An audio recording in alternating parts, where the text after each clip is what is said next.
When I first started making YouTube videos around 3 years ago, I was told something about this mod that I used to play all the time. I was told that soon they were going to add a new continent to the south. So soon might have not been the best word for people to use and be throwing around back then, but now it might actually happen soon, maybe. So today I wanted to play one of my favorite paths of all time due to how sad and tragic it is. Though that aside, it at least comes with a cool title, Lord Protector, a protector of the realm. It's a kind of cool word that's essentially a fancy substitute for Lord Regent or something. And there's one very specific individual who is synonymous with this title, Oliver Cromwell, who was maybe kind of cool, but essentially all he did was overthrow a king to make himself king. Therefore, the term Lord Protector to me is associated with someone who overthrows a king with possibly noble ambitions yet becomes the thing they swore to destroy. I guess maybe one good example of a protector of sorts is Ned from Game of Thrones, but that lasted about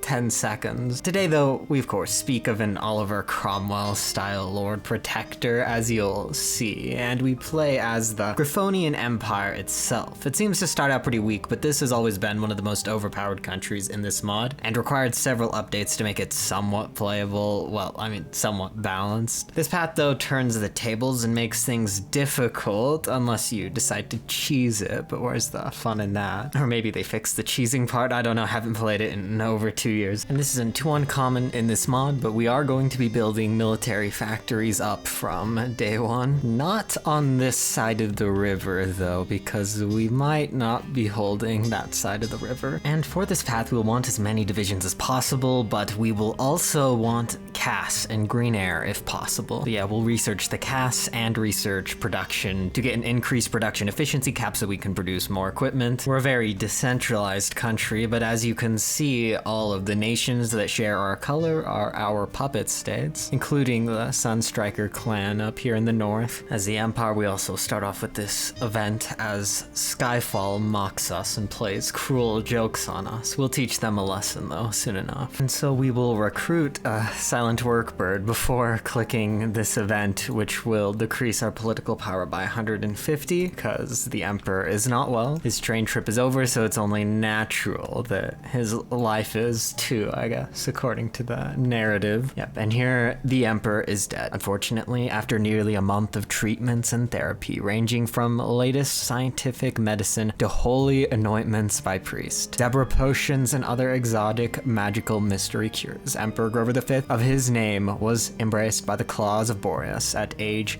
47. Boreas, save us all. So now the focus trees have been unlocked, and the Empire is divided into two paths. Well, that's kind of an illusion. They both do the same thing, basically. The Duchess one is the easier one because you pretty much get the entire Strawberry Duchy for free. The Archon one is the historical one in terms of the mod. It's probably the one that most people play as. We'll be doing neither, technically, because of the entire thing that I spoke of earlier, but we will go down the Council of Three to get there. I don't know if the Old Guard also triggers it, but potentially. Also, with the death of the Emperor, the Sunstriker clan immediately leaves. Everybody else is still a puppet of us, though. Griffonia separated into regions, and the Sunstriker clan is more involved in this northern block of countries. And so now the Archon takes the stand. I was such a fool when I let the nobles ruin Grover V's reign. In the name of Boreas, I shall not let it happen again with his son while I still live. The time for justice had finally come for the Empire and the gods. We regained some lost stability, and now we will continue to fix that stability. We also now have the adorable Emperor Grover VI,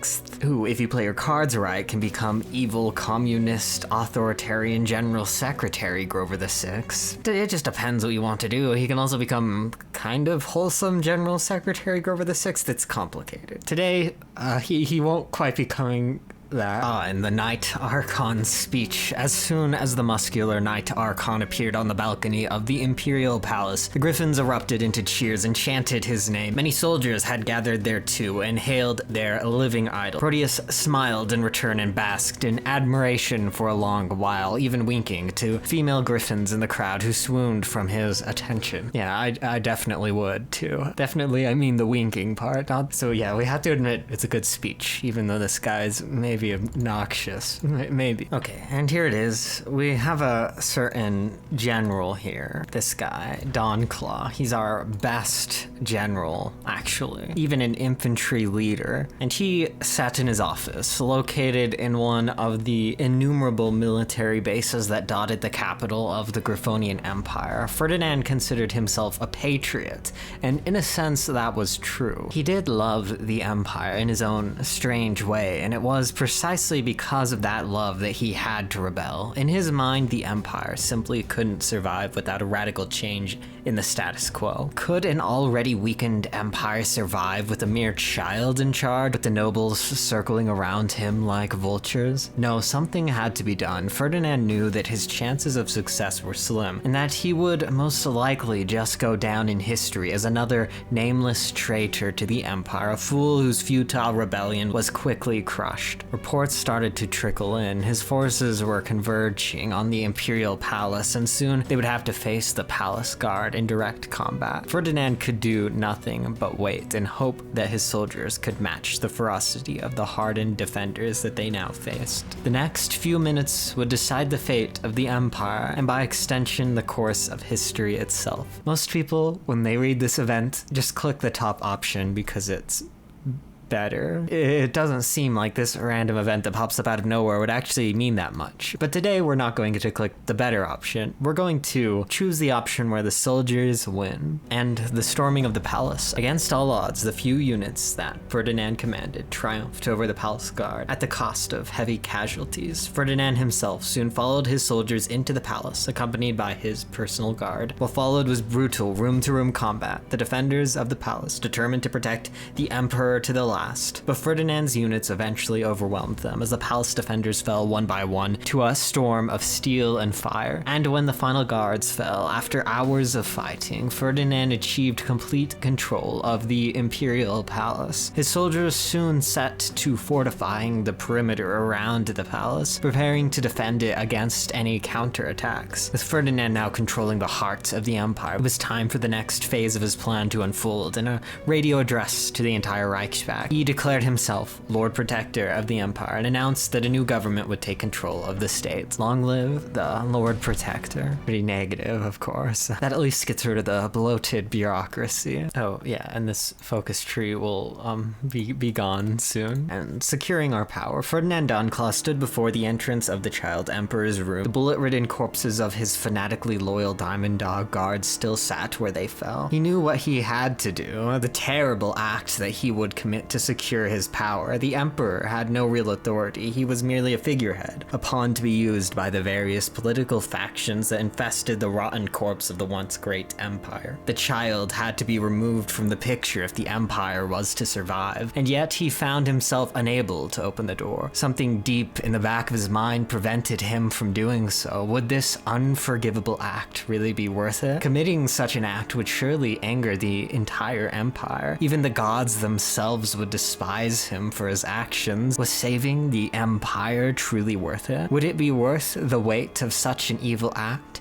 He struggled with himself for minutes, and with each second that passed by, he felt as if a noose was tightening around his neck. Finally, after what seemed like hours to the self-declared ruler of the empire, he made up his mind. As he opened the door, a small part of him silently prayed for forgiveness. A larger part salivated at the thought of the power he would soon possess. The act was relatively quick, and Ferdinand soon emerged from the emperor's room. The part of the Lord Protector protector that had sought forgiveness was gone, and only the all-assuming desire for more power remained, and very unforeseen consequences. Everybody's leaving us. May the gods save us all. No one really liked that radio broadcast where we declared ourselves Lord Protector. It might have been a good idea to keep the king alive, to keep things stable. But even in those other paths, this still happens. You just get half of them on your side, kind of. We now have a new focus tree. Everything else is blocked for now, but we can do the grand coup focus and slowly work our way down to the Herzschmerz. And so we'll rush down to researching automatic turret lathes instead of doing more normal stuff. I guess I will do larger workspaces later, but we really need to produce as much as possible. We just need a lot of divisions for reasons that'll become obvious later. Hopefully a few more tanks too, or at least one more. And then of course the plans. Once we have more casts researched, I'll put one military factory on making them. Nobody else besides Venetia, I believe, has plans, so we won't have to worry too much. Like, I might not even make fighters. Well, and now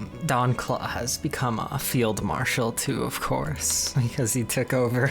That's an easy way to promote yourself to field marshal. Some of these general portraits look new from last time I played, kind of cool. We even have a changeling advisor general from the changeling lands across the sea. Yeah, and of course our focuses start off with Dear Boreas, everything is on fire, please send help. Quite the honest message to the gods that we betrayed. So after the entire ordeal with the Emperor, Griffenheim has been in chaos, but we have quelled the anarchy and restored order. Well, we've slightly quelled the anarchy. It still exists to some extent, but it's not quite as bad anymore. All these focuses will give us even more events as we put things together. Okay, and on the other continent, there's a civil war, which all but guarantees the changelings will win. It usually seems. I don't know though, it makes their military a bit stronger, but things will fall apart and it will become increasingly pessimistic for them to survive. Now we have close air support researched. That is good. We'll want some defense through these passive buffs up on the top there, and of course we will queue up some casts with our broken military factory. Maybe we can put an actually working military factory on that. But yeah, all in all, this is the story about a man, or not a man, a bird, I guess, who wanted to save the empire, but really just destroys it and makes it a shell of its former self. Maybe we'll get some greatness in landmass, but it's pointless after this. At least we have the wholesome Blue Moon Festival still, that's nice. A spark of joy in the darkness. And our factories keep getting sabotaged by the people who are maybe a little mad about this Lord Protector business. And the attempt. Archon Eros VII is one of the leading religious figures in the entire empire, and as such holds great sway over the hearts and minds of every griffin in it. He was also a dear friend to Grover V, and with the death of his son at the claws of Ferdinand Donclaw, he has made it his mission in life to unite the empire against him. He has been the public face of the campaign resisting the new government, lending an incredible amount of legitimacy and support to the movement, and when a griffin becomes a thorn in the side of Ferdinand, his lifespan decreases drastically. Unfortunately, the sniper missed all 12 shots, so we'll have to wait until next time. And in the south, a revolution has begun. These guys will be our main enemy once we deal with all of the other territories in the empire that hate us. Well, and Ferdinand dealt with the Archon himself after all, so that is resolved. See, this is one of those paths where I actively want to lose. It's completely normal, though, to want to lose in a game, right? And finally, with the last of his internal enemies dead at his feet, Ferdinand Donclaw has seemingly accomplished the impossible and survived the anarchy that consumed the empire ever since his coup. He also now has the leader trait to the Lord Protector, which gives us some nice division organization. And we can now do this focus here to go on to war economy permanently, though we can go on to total mobilization, but not back to any of these weak economy laws. So now we get a lot of free political power to get a lot of good or decent army advisors, I should say. We'll do some military training, we'll keep increasing our army experience, we'll also be able to fix our army and go on to limited conscription. Also convert 3 civs to mills, which we don't really have that many to spare, but once we're done building this one military factory, we won't have much to use our civs on anyways until the entire reunification thing is done. We're also a little starved for resources now and don't have many civs to trade, so we'll go on to limited exports for a while. We have a lot of mills at least, so we're producing a lot. We just don't have the pony power for it right now. We'll also want some engineer company 2s. We will want a lot of entrenchment along this river here. Okay, and someone has declared war on us, which is interesting, and that's where the cheese thing that I mentioned earlier comes in. Once we finish all this, which we're close to finishing, we do this very special operation where we declare war on all of the surrounding countries at the same time, which it's probably like 1 to 4, 1 to 5 odds when comparing divisions, though if you just wait, you can cheese it because they will individually declare war on you one by one. Here though, we didn't even cheese it because someone just declared war on us before we could even have physically got to the focus, so this isn't really cheesing it since we didn't really have a choice here. And here it is, it's time to go. We could build up more or do the cheese strat, but we'll actually do the proper thing to the best of our ability so that we can have some fun, of course. And the longer we give them to build up to, them all building up will accomplish a lot more than us taking longer to build up. The best strategy for this is to go around in a circle. See, we're only going to defend behind the river line here, so they'll take these states. What we want to do is take them out one by one, capitulating them in a circle, clockwise here. So here we go. Objective number 1 is to cut these divisions off and then move our tanks in around the capital here, cut off these divisions, and then capitulate them. If we can do that, we should be able to hold on the other fronts. We might have to use some command power to do last stands as they do force attack, and we will not play on 5 speed. That's a very bad idea. I'll probably even play this on 3 speed just so we can actually micro, because this is kind of difficult, and I have never done this with no step back mechanics before, which only serves to make this a little more tricky. And I will be last standing here.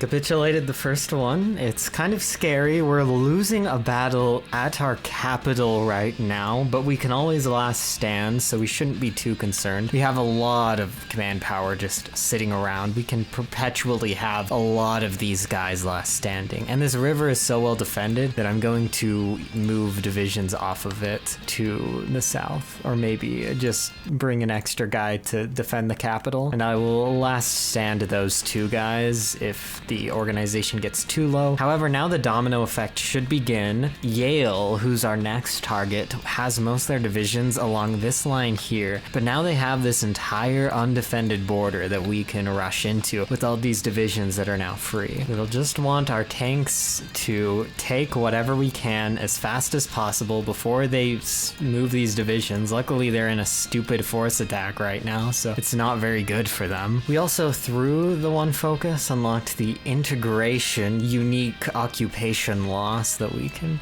become friends with everybody there, and then they'll join us once they get 40% compliance, that is. And Yale is almost already capitulated because of that terrible force attack they were doing when Angryver capitulated. They were very slow to deploy, so we've already taken their capital and several other major victory points on their side. 3 divisions are encircled. It's over for them. I might get a division encircled here while it is is encircled. It might get defeated, but maybe we'll walk into that city and win us this entire thing. If we can pin these divisions, which it looks like we're doing. And there, Yale falls. So another domino down, 2 down, technically 3 if you count that first one we got. And 5 to go. We have Romao. They are very, very small, but they have a lot of divisions, just as much as most of these other guys. They are going to be a pain, but we will deal with them. The good thing, though, about this situation is it's very hard to capitulate Romao when all their divisions are there. But now that their divisions are spread out, we can do a precision strike there. There shouldn't be much defending it, and then all the other divisions will disappear because they're not in a faction, no friends, only one enemy that they mutually share with a lot of other people. Also, I have to mention this every video, but the bird models are very cute. We also made one of our generals an infantry expert so that we replaced our bad entrenchment expert, which the entrenchment expert's okay for this early defense phase, but now he's completely useless going forward. And we encircled enough of their divisions, we should be able to capitulate Griffin Martian, and then that's when this entire fun thing ends, because now that it's a 1v3, I think we outnumber them with manpower, so this is no longer difficult, if that's the right word. I probably won't be battle planning across the river there ever, but we're almost to the point where we can realistically battle plan. Our enemies to the south are getting pretty powerful themselves, though, and they're doing the same stupid force attack thing that Angryver or Yale did when we capitulated Angryver.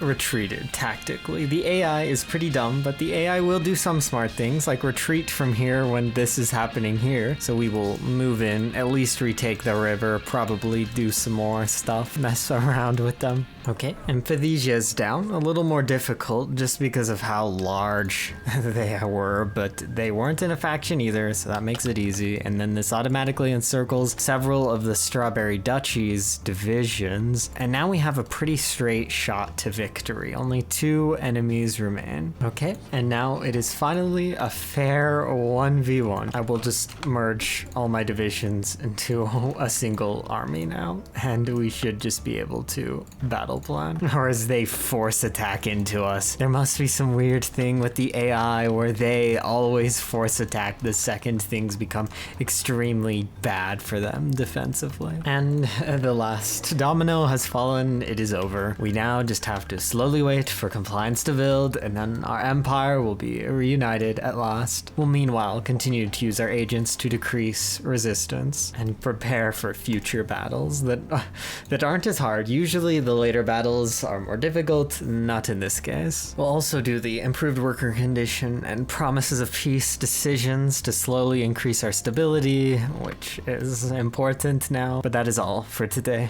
Bye.